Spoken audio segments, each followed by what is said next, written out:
So when we look at green jobs, we really look at three different things.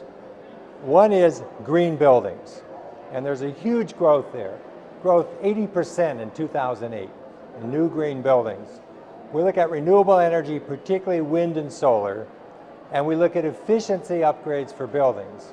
Because if you think about it, most of our buildings were built when energy was really cheap. And so people did the minimum necessary. Now we have to go back for an era when energy will be much more expensive and when we're much more aware of the consequences of energy use. We have to go back and fix up those buildings.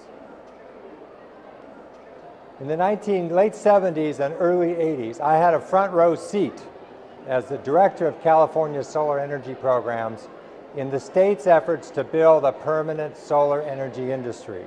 And we went off to a good start. And then in 1985, at the end of 85, we took the props away from under the industry before it was fully developed.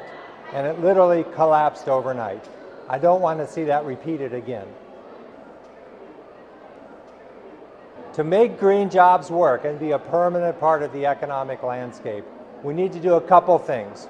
We need to make sure that our building codes accurately reflect the current situation with global warming, carbon taxes, etc. We need to put economic incentives in place that aren't going to go away in a few years.